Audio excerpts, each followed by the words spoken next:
আসসালামু আলাইকুম ওয়া রাহমাতুল্লাহি ওয়া বারাকাতুহু। আলহামদুলিল্লাহ ওয়াসসালাতু ওয়াসসালামু আলা রাসূলিল্লাহ ওয়া বা'দ। সুপ্রিয় দর্শক শ্রোতা, আমাদের দেশে যখন ঈদ আসে, ঈদের আগের রাতের ইবাদত বন্দেগীর একটি বিশেষ ফজিলত সম্পর্কে আমরা শুনে থাকি।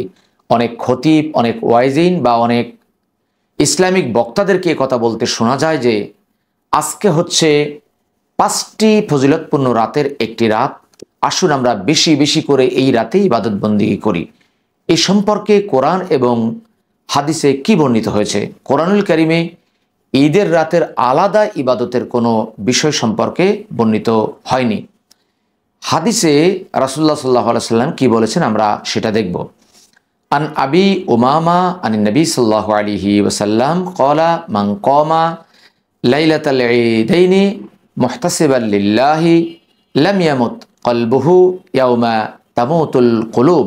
আবু উমামা রাদিয়াল্লাহু আনহু হতে বর্ণিত, রাসূলুল্লাহ সাল্লাল্লাহু আলাইহি ওয়াসাল্লাম বলেছেন, যে ব্যক্তি ঈদুল ফিতর ও ঈদুল আজহার রাতে অর্থাৎ দুই ঈদের রাতে জাগ্রত থাকবে তথা ইবাদত বন্দি করবে, সেই ব্যক্তির হৃদয় ওই দিন মৃত্যুবরণ করবে না যেদিন অন্য হৃদয়গুলো মৃত্যুবরণ করবে, অর্থাৎ কিয়ামতের দিবসে তার হৃদয় মৃত্যুবরণ করবে না।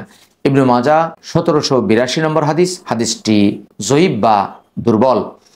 এ সংক্রান্ত আরেকটি হাদিস রয়েছে তাবারানী আওসাত, হাদিস নাম্বার 159, হাদিসটি জয়ীফ।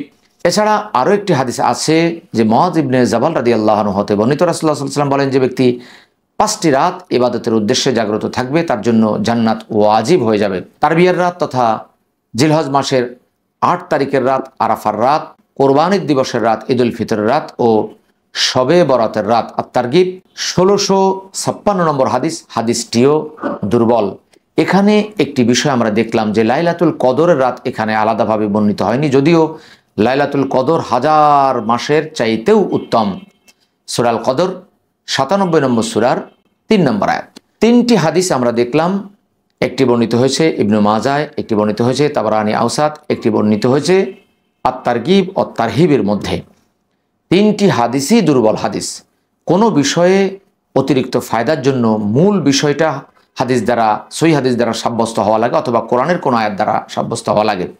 যেহেতু প্রতি রাতেই আমরা আল্লাহকে ডাকতে পারি, প্রতি রাতটাই উন্মুক্ত রয়েছে, সেহেতু আলাদাভাবে কোনো রাতকে মেনশন করতে হলে, আলাদাভাবে কোনো রাতের ফজিলতকে সামনে আনতে হলে অতিরিক্ত হাদিস এবং কোরআনের বর্ণনা থাকা লাগবে।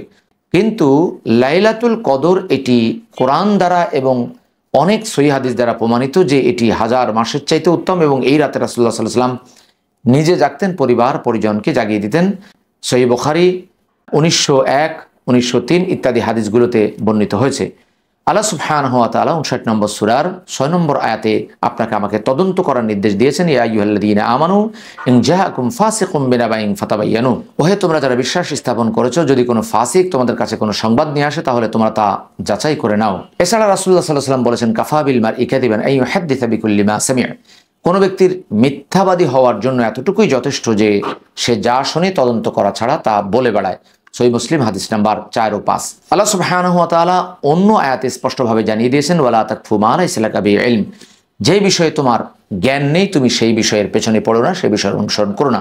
17 নম্বর সূরার 36 নম্বর আয়াত। আর যে কোনো রাতেই আমরা জাগতে পারি। আর যারা তাদের রবের জন্য সাজদারত ও দণ্ডায়মান হয়ে রাত যাপন করে, 25 নম্বর সূরা, সূরা আল ফুরকান 64 নম্বর আয়াত।